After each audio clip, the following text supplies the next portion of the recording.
샬롬 샬롬 샬롬 샬롬 샬롬. 하나님 사랑합니다. 여러분 주 안에서 사랑합니다. 오늘 16장 말씀 다시 한번 함께 묵상하기로 합니다. 16장 18절에서 31절 실패를 극복하고 승리하는 것은 어떤 것인가. 마지막 16장에 31절에 그의 형제와 아버지의 온 집이 다 내려가 그의 시체를 가지고 올라가 소라와 에스디올 사이 그의 아버지 마노아의 장지에 장사하니라. 삼손이 이스라엘의 사사로 20년 동안 지냈더라.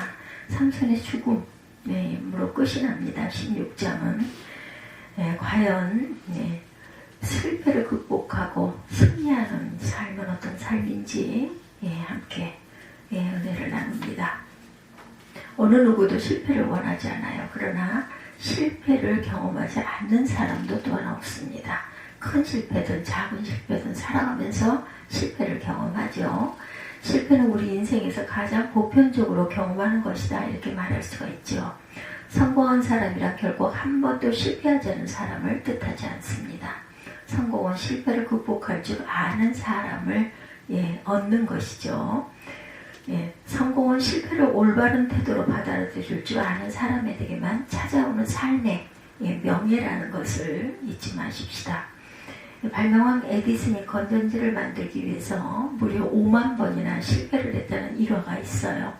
에디슨이 실패만을 거듭하고 있을 때 그의 한 친구가 찾아와서 이렇게 말했다고 그러죠. 짜증나지 않나? 이제 그만 포기하게. 이때 에디슨은 이렇게 말합니다. 짜증이라니, 나는 지금까지 이렇게 하는 성공할 수 없다는 많은 방법들을 찾아내는데 성공했네.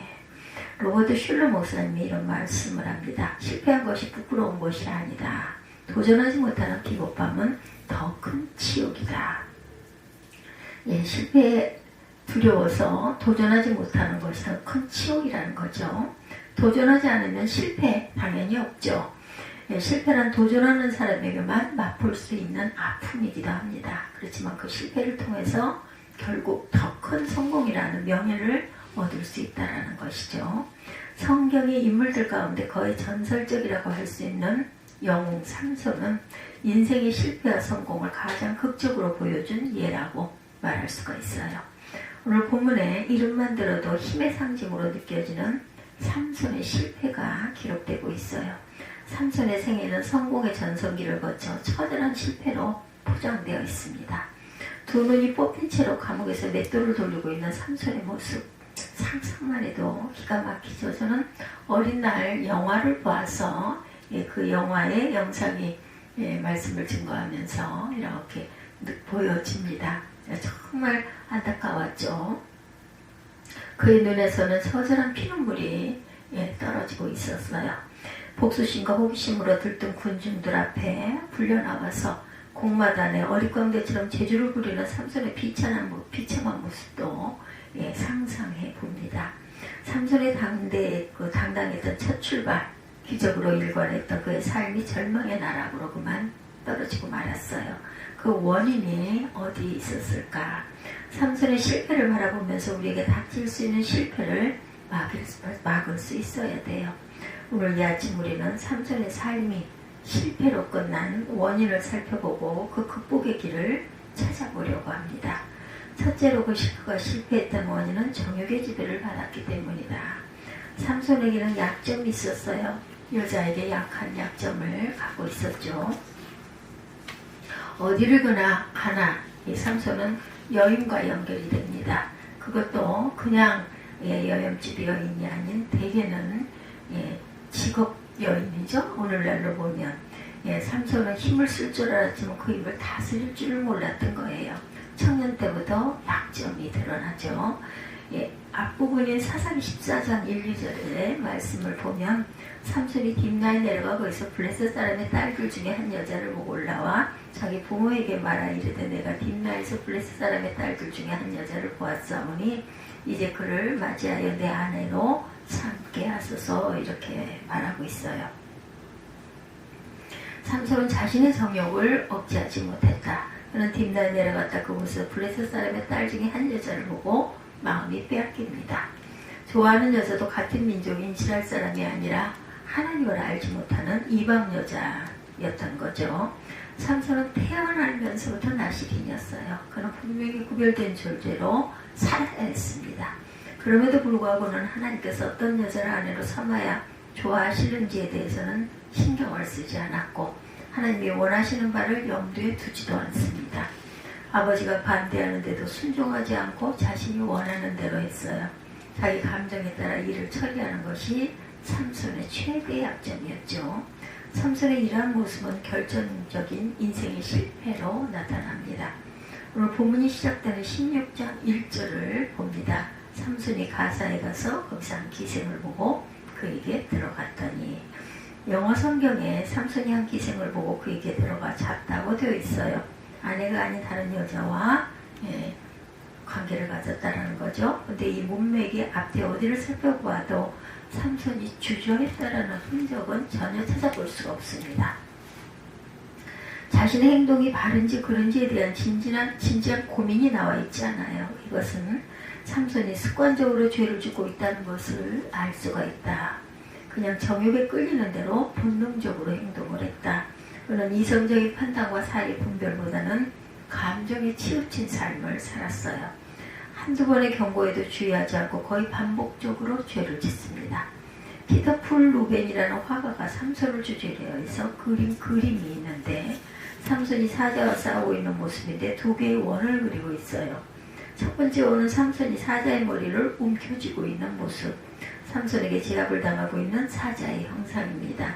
두 번째 원은 사자의 머리가 삼손의 가슴을 핥히는 장면으로 묘사가 돼요. 화가는 이 그림을 통해 어떤 교훈을 주고 있어요. 즉 삼손은 사자를 쉽게 손으로 때려 눕힐 수 있었지만 자기 마음에 있는 정욕이라는 사자는 다스리지 못했다라는 사실이죠. 삼손의 실패를 여실히 드러내는 작품이라고 생각합니다. 오스카 와일드는 나는 모든 것을 저항할 수 있다. 단 유혹을 제외하고는 이라고 말해 유혹이 얼마나 강한 적인가를 고백하고 있어요. 삼손은 그 유혹에 졌어요. 지혜서인 잠언에도 유혹을 경계하는 말씀이 나오죠. 잠언 4장 24절에 23절에 모든 지킬 만한 것 중에 무릇 내 마음을 지키라 생명의 근원이 이에서 납니다 말씀하고 있습니다. 그런가 하면 16장 32절에는 노하기를 더디하는 자는 용사보다 낫고 자기의 마음을 다스린 자는 성을 빼앗는 자보다 나으니라. 잠언 16장 32절 말씀입니다. 삼손의 실패는 자기 마음의 정욕을 다스리지 못한 데 있었어요. 자신의 약점을 보완하지 못한 데 있었던 거죠. 사사기를 보게 되면 삼손에게는 들릴라 이전에 이미 두 명의 여인이 있었어요.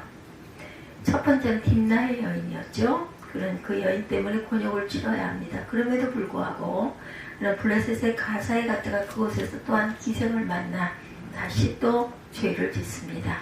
사람은 어리석어서 죄를 지으면서 죄의 끝을 보려고 합니다.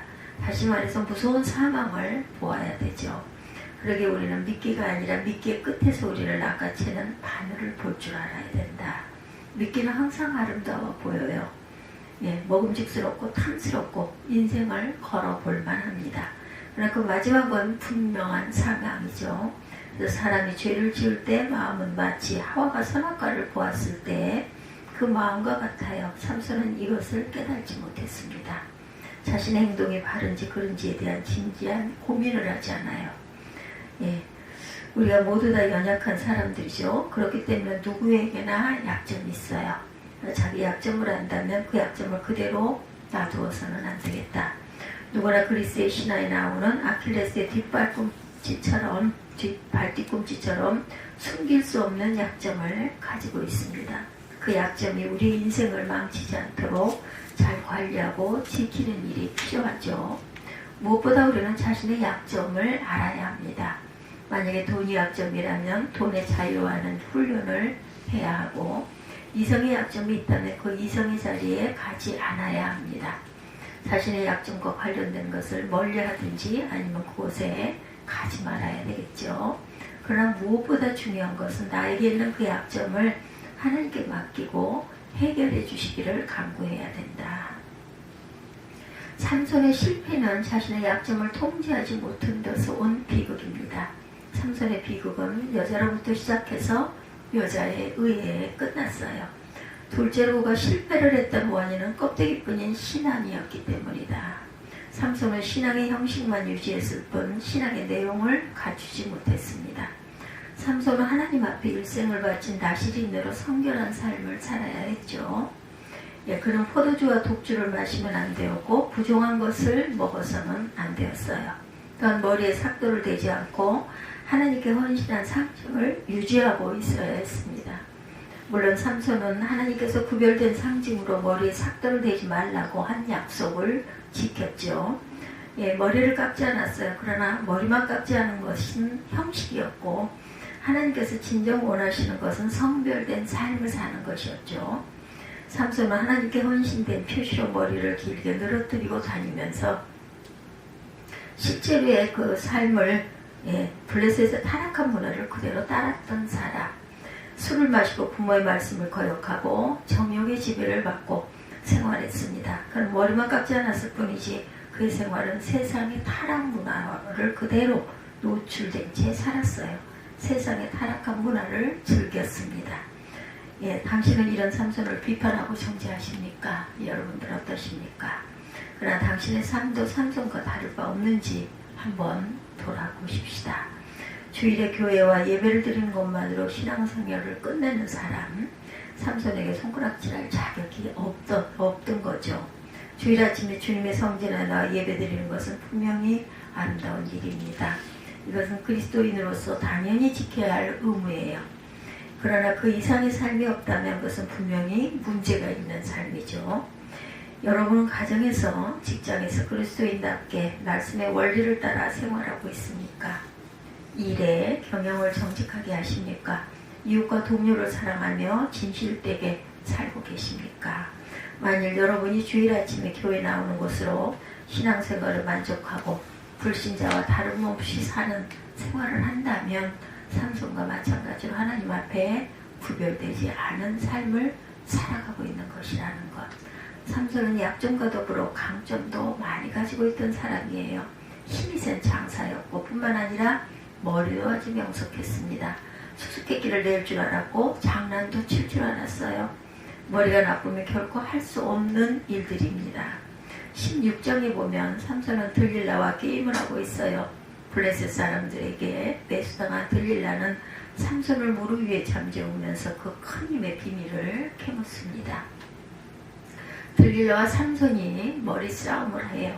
삼손은 마르지 아니한 새 활줄 7으로 나를 묶으면 나는 꼼짝 못할 거요 라고 거짓말을 합니다. 그래서 들릴라는 새 활줄 7으로 삼손을 묶은 뒤에 블레셋 사람들이 온다고 소리를 쳐요. 그러자 삼손이 쉽게 그 밧줄을 끊어버렸습니다. 여자는 왜 거짓말을 했느냐고 따지면서 다시 한번 그 힘의 원천을 묻습니다. 그랬더니 이번에는 쓰지 아니한 새 밧줄로 나를 결박하면 다른 사람들과 같아서 꼼짝을 못하오 라고 말을 지어내기도 하죠. 이번에도 들릴라가 삼손의 거짓말에 넘어갑니다.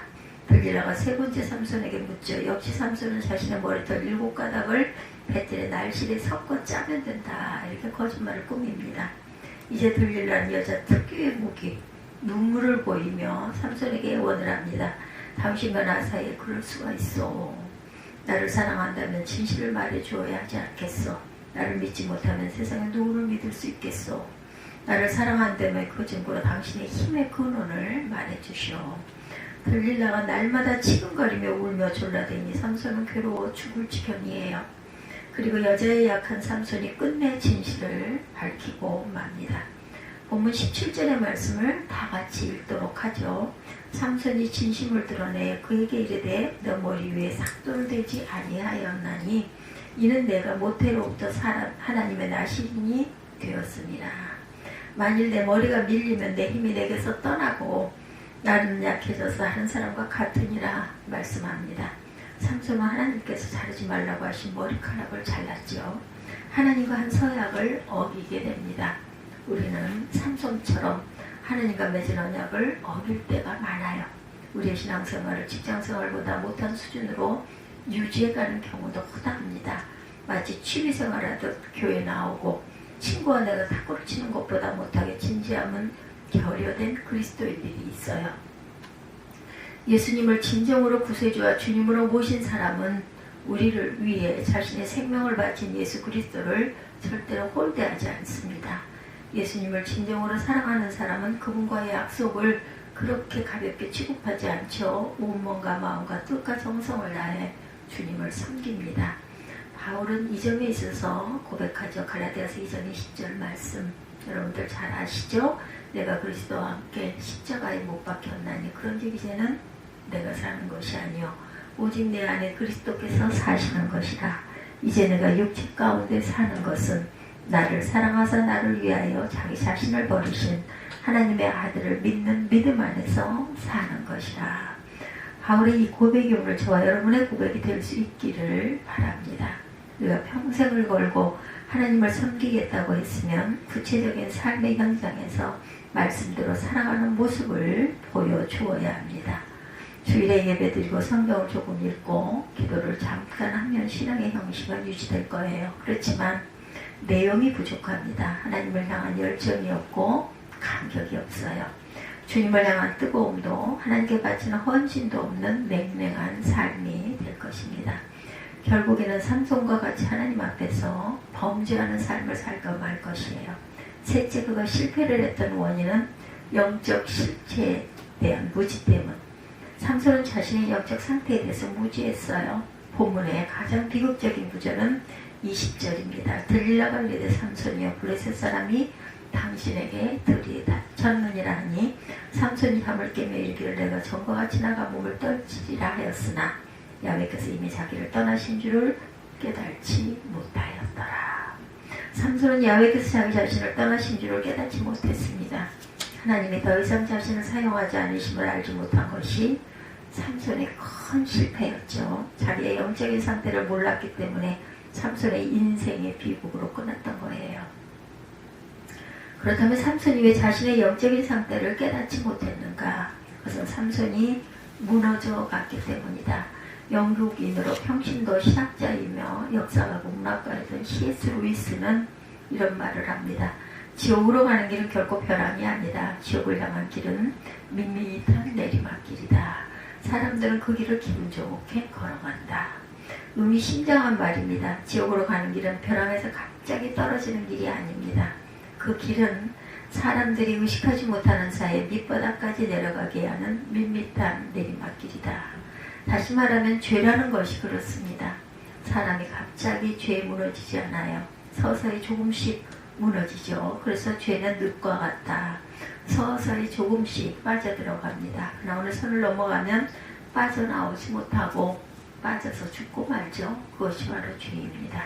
그렇기 때문에 하나님께 열정을 바치지 않고 주님께 온전한 삶을 바치지 않아도 괜찮을 것 같아 조금씩 주님 곁에서 멀어지는 것이 바로 지옥을 향해 내리막길을 가고 있는 것이다.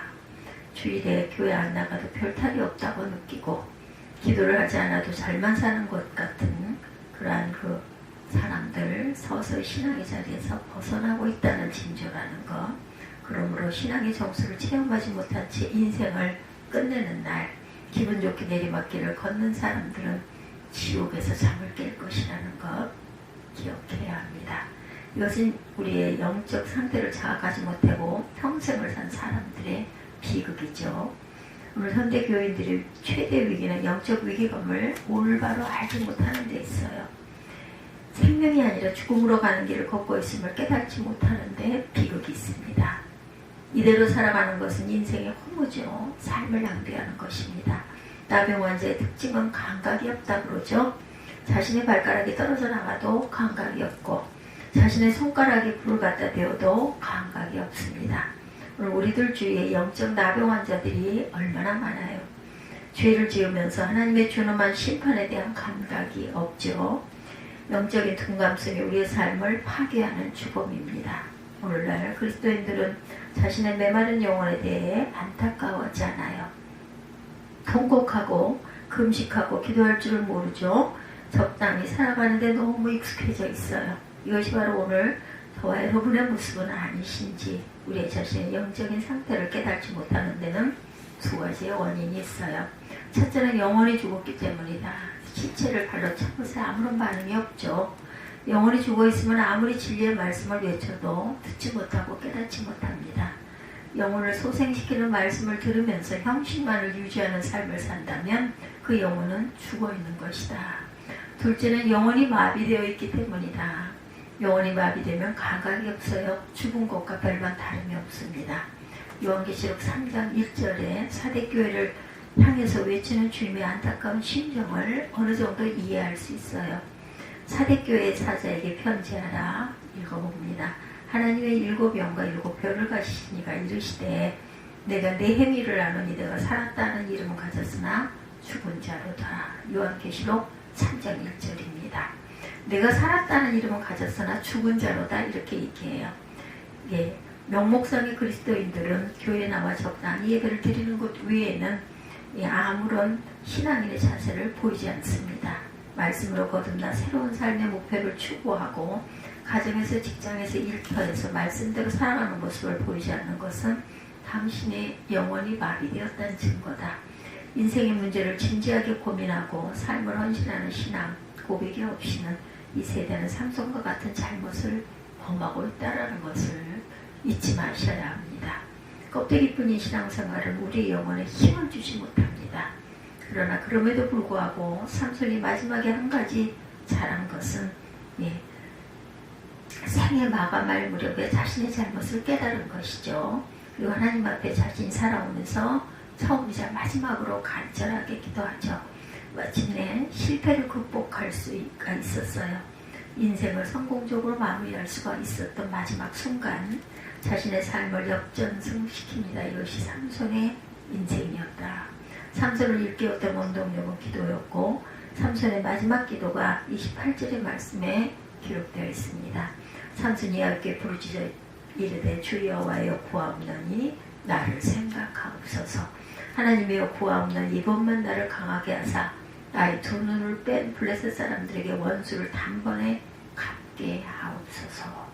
삼손은 하나님 앞에 헌신된 나시리면서 지금까지 살아오면서 기도하지 않았어요. 혹시 당신도 주일 내내 전혀 기도 없이 살다 예배 시간 겨우 형식적으로 눈을 감고 있는 것은 아니십니까?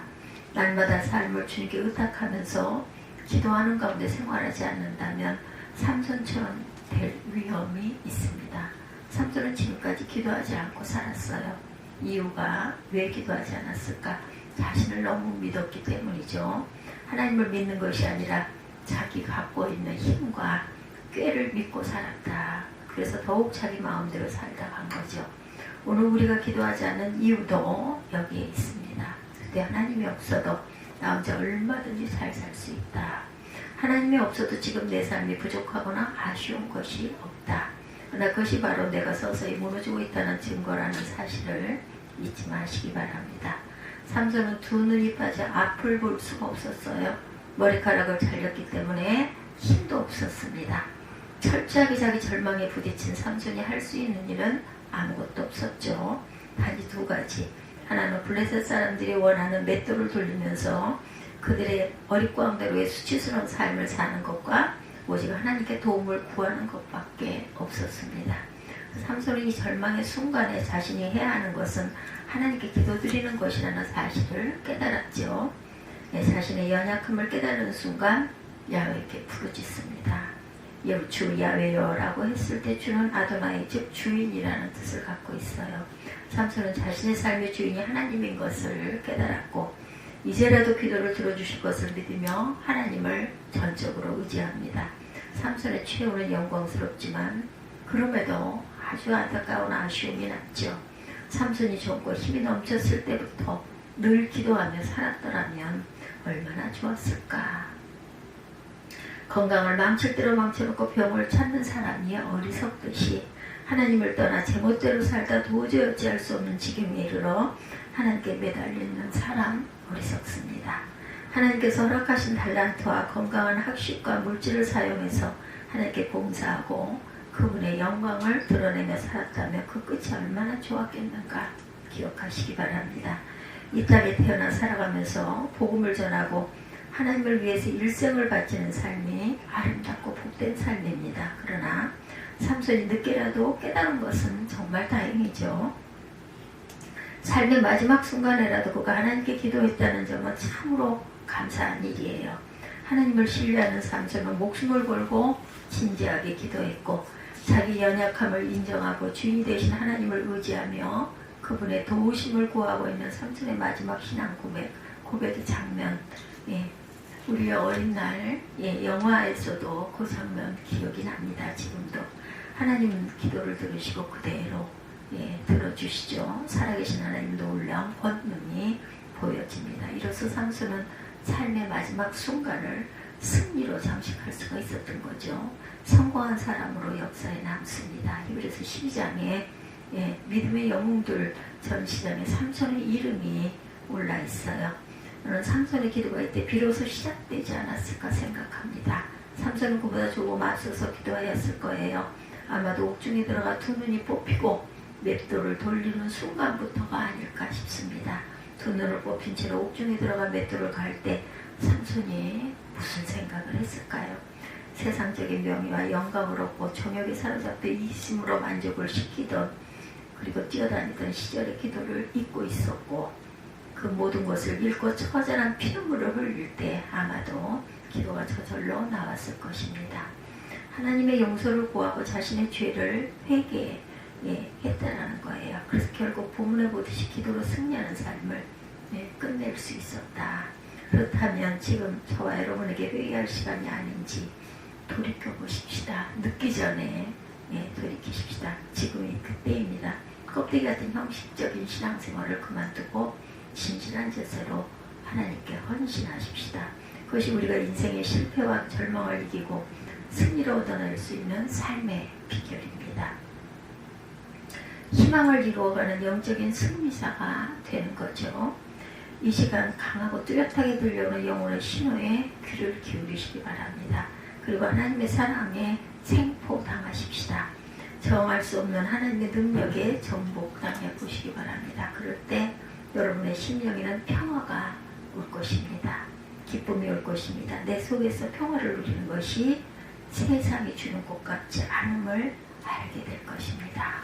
오늘 삼손 장군의 이야기를 통하여 우리 자신의 신앙을 돌아보는 귀한 시간, 실패를 극복하고 승리하는 믿음들이 다 되시기를 주님의 이름으로 축복합니다. 기도하시겠습니다.